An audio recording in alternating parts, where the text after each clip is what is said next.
అస్మద్గురుభ్యో నమ. శ్రీ సీతారామచంద్రస్వామి పరబ్రహ్మణ్యే నమ.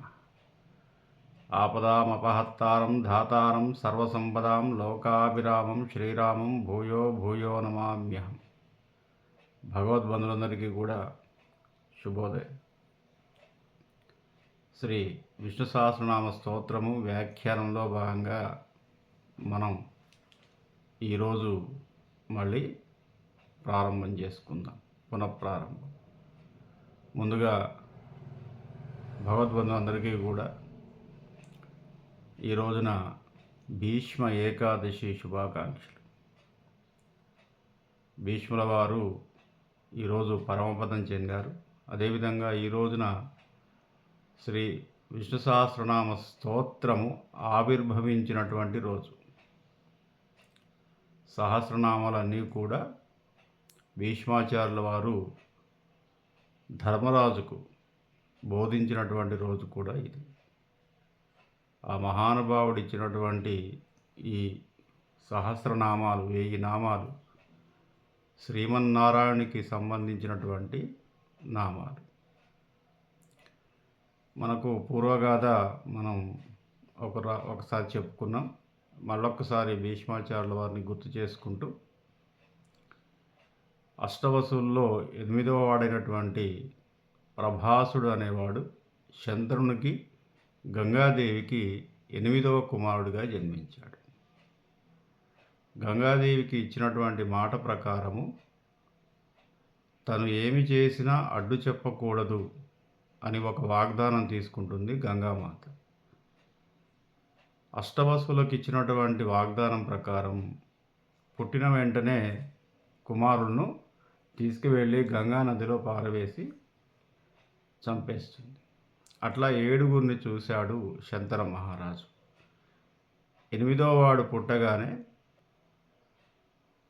ఆయన కుమారుని మీద ఉన్నటువంటి మమకారంతో, ఇట్లా ఎందుకు చేస్తున్నావు, ఈ కుమారుని నువ్వు గంగా నదిలో వేయవద్దు, చంపవద్దు అని చెప్పేసి ఆక్షేపిస్తాడు. నేను ఏమి చేసినా ఎదురు చెప్పను అని చెప్పేసి వాగ్దానం చేశావు కదా, ఇప్పుడు నాకు ఎదురు చెప్పావు కాబట్టి ఇచ్చిన మాట ప్రకారం నేను వెళ్ళిపోతున్నాను అని 8వ కుమారుడికి దేవవ్రతుడు అని చెప్పేసి పేరు పెట్టేసి తీసుకువెళ్ళి పరశురాముడి దగ్గర విద్యాభ్యాసానికి విద్యార్థిగా ఉంటాడు. పరశురాముడి దగ్గర సమస్తమైనటువంటి వేద విద్యలు, విలువిద్యలు, యుద్ధతంత్రాలు అన్నీ కూడా నేర్చుకుంటాడు భీష్మాచార్యుడు. ఆ తర్వాత మళ్ళీ తిరిగి భీష్మాచార్యుల వారికి 18వ సంవత్సరం వరకు కూడా విద్యాభ్యాసాలు బోధించిన తర్వాత గంగాదేవి తీసుకొచ్చేసి శంతన మహారాజుకు అప్పచెప్తుంది. ఆయన్ని యువరాజుగా ప్రకటిస్తాడు. ఆ తర్వాత గంగాదేవి వెళ్ళిపోయిన తర్వాత మళ్ళీ 2వ వివాహం చేసుకోవాలని చెప్పేసి అనుకుంటాడు శంతన మహారాజు. మత్స్యగంధి అనే ఒక చేపలను వేటాడే అమ్మాయిని చూస్తాడు. ఆమె దాశరాజు కుమార్తె. శంతనుడు వెళ్ళి అడుగుతాడు దాశరాజును, మీ అమ్మాయిని నాకు ఇచ్చి వివాహం చేయండి అని. దాశరాజు ఏమంటాడంటే, మహారాజు అంతటి వాడు వచ్చి అడిగాడు కాబట్టి అభ్యంతరం ఏమీ లేదు, కానీ నీకు ఇంతకు ముందే దేవవ్రతుడు ఉన్నాడు, కుమారుడు ఉన్నాడు. మరి మా అమ్మాయిని నీకు ఇచ్చి వివాహం చేసిన తర్వాత మా అమ్మాయికి పుట్టినటువంటి కుమారులకు రాజ్యము సంక్రమించదు. ఎందుకంటే రాజ్యం యొక్క నియమం ప్రకారం పెద్ద భార్య అయినటువంటి కుమారుడికి మాత్రమే రాజ్యం సంక్రమిస్తుంది. కాబట్టి మా అమ్మాయికి పుట్టినటువంటి సంతానానికి నీవు రాజ్య పట్టాభిషేకం చేయాలి. కానీ శంతనుడికి అది ఇష్టం లేదు.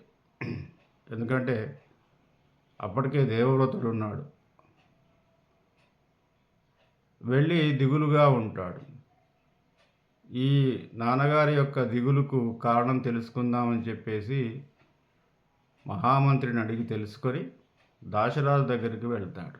మా నాన్నగారికి మీ అమ్మాయిని ఇచ్చి వివాహం చేయండి. నాయన అభ్యంతరం లేదు, కానీ మా అమ్మాయికి పుట్టిన సంతానానికి రాజ్యము సంక్రమింపజేయాలి. అప్పుడు తప్పకుండా అలాగే ఇస్తాము అని చెప్పేసి వాగ్దానం చేశాడు.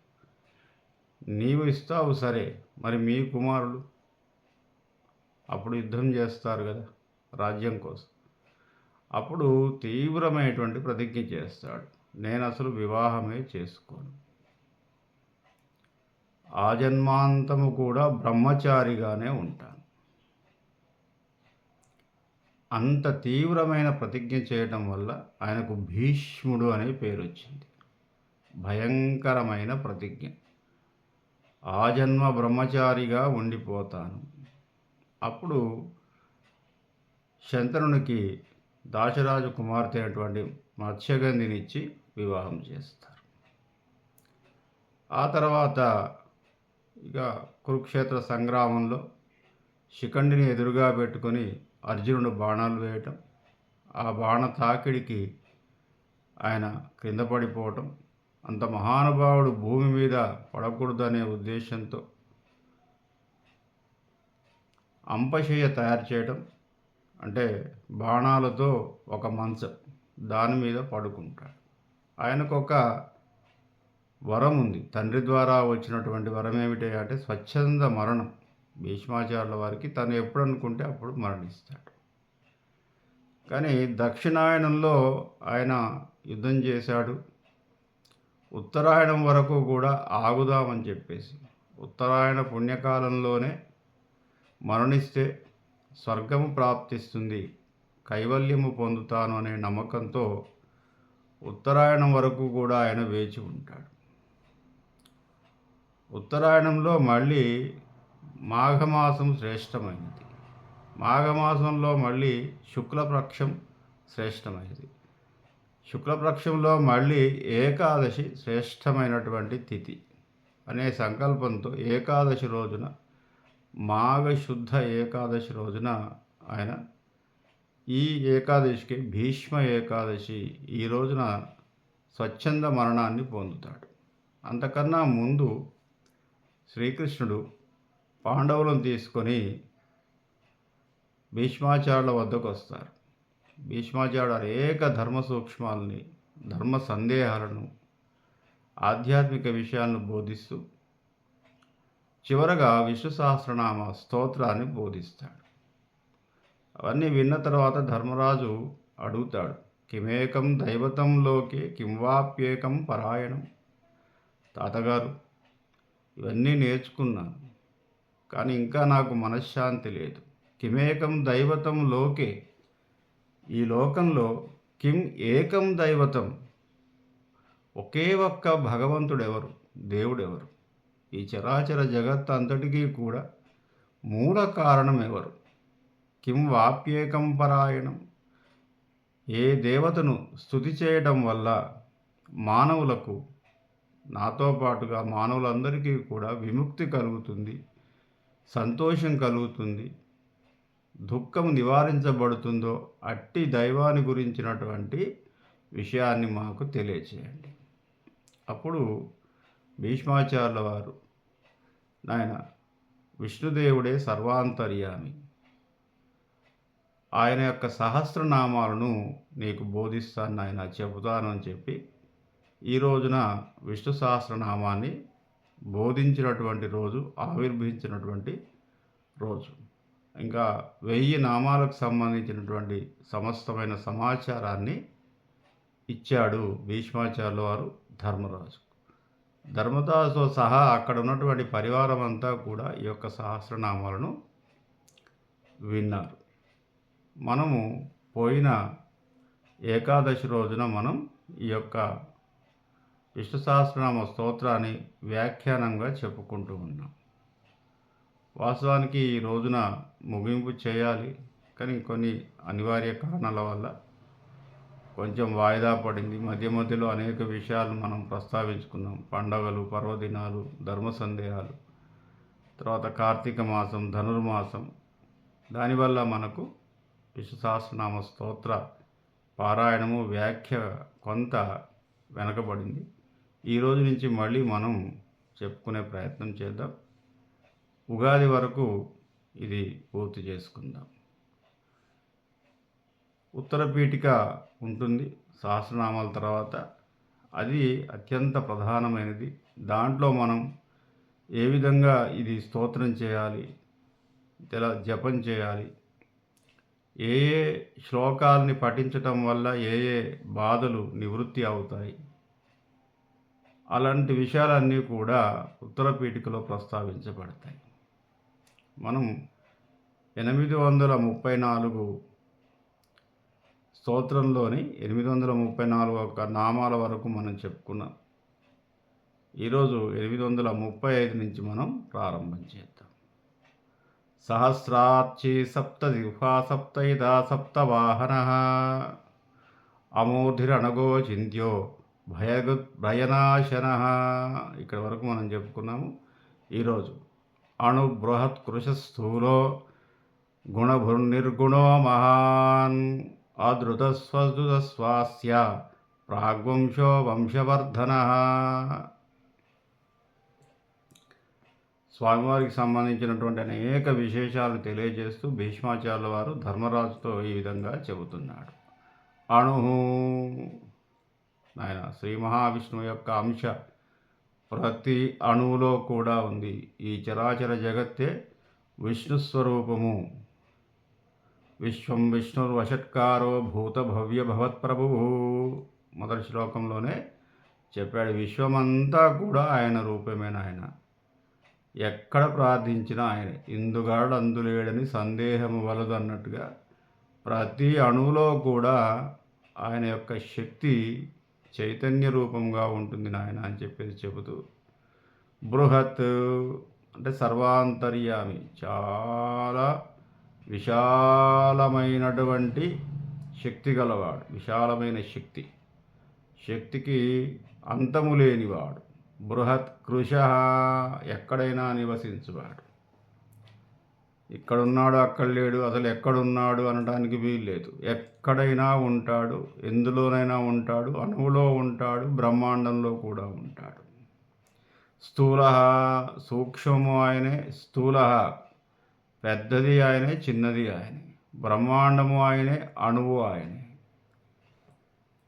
గుణభృత్, బృహత్తరమైనటువంటి గుణము గలవాడు మరియు నిర్గుణము గలవాడు. త్రిగుణాలు గలవాడు. సృష్టి స్థితి లయ అంతా కూడా ఆయన యొక్క ఆధీనంలో ఉంటుంది.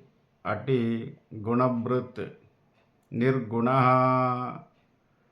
పంచభూతాలను సృష్టించిన తర్వాత నిర్గుణుడు. ఆయా పంచభూతాలు ఆయా పనులు చేయటంలో ఎటువంటి ప్రమేయము తనకు లేనివాడు. నిర్గుణ అంటే ఒకసారి ఈ చరాచర జగత్తుకు ఒక బాధ్యత అప్పచెప్పాడు. కాలస్వరూపుడు కాబట్టి శ్రీమన్నారాయణుడు ఒక బాధ్యత అప్పచెప్పాడు. అప్పచెప్పిన బాధ్యతలో మళ్ళీ తన ప్రమేయము లేకుండా ఉంటాడు. నిశ్చలంగా ఉంటాడు, చలిస్తూ ఉంటాడు. నిశ్చలమైనటువంటి మనస్థితి కలవాడు. జగత్తులో ఉన్నటువంటి ప్రతి అణువు యొక్క బాధ్యతను నిర్దేశించి ఉండువాడు. మానవులకు కూడా బాధ్యతను నిర్దేశించి ఉన్నాడు. మళ్ళీ తన ప్రమేయం ఏమీ ఉండదు. ఎందుకంటే కర్మానుసారంగా మానవులందరూ కూడా జీవిస్తూ ఉంటారు కాబట్టి తను సృష్టించిన వాడే, కానీ కర్మకు వదిలేస్తాడు. ఆయా కర్మల చేత మాత్రమే వాడి ప్రవర్తన ఉంటుంది. పాపపుణ్యాలు ఉంటాయి. మనస్థితి కూడా అట్లాగే ఉంటుంది. కాబట్టి దాంట్లో మళ్ళీ తన ప్రమేయము లేనివాడు. అద్భుతమైనటువంటి సర్వశక్తులు కలవాడు. స్వధృత, పర, అపర, అచర, చర వీటికి సంబంధించినటువంటి శక్తి గలవాడు. పర, కనిపించేవాడు. అపర, కనిపించనివాడు. చర, కదలనివాడు. అచర, కదిలేవాడు. అన్నీ కూడా ఆయనే. స్వాస్య, నిత్యము ప్రకాశిస్తూ ఉండేవాడు. ప్రాగ్వంశో వంశవర్ధన. ప్రాగ్వంశ, సమస్తము ముందు ఆయనే. ప్రాక్ అంటే ముందు. ఈ జగత్తుకు ముందు ఆయనే. జగత్తు ఆయనే, జగత్తు తర్వాత ఆయనే. అంటే తను సృష్టించాడు కాబట్టి సృష్టించక ముందు ఆయన మాత్రమే ఉన్నాడు. లయించేటటువంటి శక్తి గలవాడు కాబట్టి ఈ చరాచర జగత్తు అంటూ కూడా లయమైపోయిన తర్వాత కూడా మళ్ళీ ఎవరు ఉంటారయ్యా అంటే ఆయనే ఉంటాడు. సృష్టికి ముందు ఉన్నాడు, సృష్టిలో ఉన్నాడు, సృష్టి తర్వాత కూడా ఉంటాడు, మళ్ళీ పునఃసృష్టిని చేస్తాడు. ఇది ఆయన పని. ఇది ఒక సైక్లింగ్ అన్నమాట. ఈ కాలమంతా కూడా ఒక సైకిల్. అంటే ఆదివారము, సోమవారము, మంగళవారం పోయి మళ్ళీ ఆదివారం, మళ్ళీ చైత్రము, వైశాఖం పోయి మళ్ళీ చైత్రము, ఉత్తరాయణం పోయి దక్షిణాయనం, దక్షిణాయనం పోయి ఉత్తరాయణం, పగలు రాత్రి, ఇదంతా కూడా ఒక సైకిల్. దీనికి అంతటికీ కూడా కారణం ఆయనే. వంశవర్ధన. వంశము అంటే ఇక్కడ మన వంశం అని కాదు. వంశవర్ధనుడు అంటే అనేకమైనటువంటి సృష్టి చేయువాడు, బ్రహ్మాండాన్ని సృష్టించేవాడు, మళ్ళీ లయం చేస్తాడు, మళ్ళీ సృష్టిస్తాడు, మళ్ళీ లయం చేస్తాడు, మళ్ళీ సృష్టిస్తూ ఉంటాడు. ఇదే వంశవర్ధన. తను సృష్టించింది మళ్ళీ దాని సృష్టి యొక్క కార్యం అయిపోయిన తర్వాత మళ్ళీ పునఃసృష్టి చేస్తుంటాడు. వంశవర్ధనుడు. కాబట్టి ఆ విధంగా ఈ జగత్తునంతటినీ కూడా తన ఆధీనంలో ఉంచుకొని తనే జగత్తుగా మారిపోయి జగత్తు కన్నా ముందు, జగత్తులోను, జగత్తు తర్వాత కూడా తన యొక్క చైతన్యాన్ని వ్యక్తము చేయు శక్తి సామర్థ్యములు కలవాడు శ్రీమన్నారాయణుడు. మిగతా భాగాన్ని రేపు చెప్పుకుందాం. స్వస్తి ప్రజాభ్యాం. Sri Kodandarama YouTube channel subscribe చేయండి, లైక్ చేయండి, షేర్ చేయండి. ఒకసారి విషయాన్ని తెలుసుకునే ప్రయత్నం చేయండి. నన్ను ఆదరించండి, ఆశీర్వదించండి. స్వస్తి ప్రజాభ్యాం.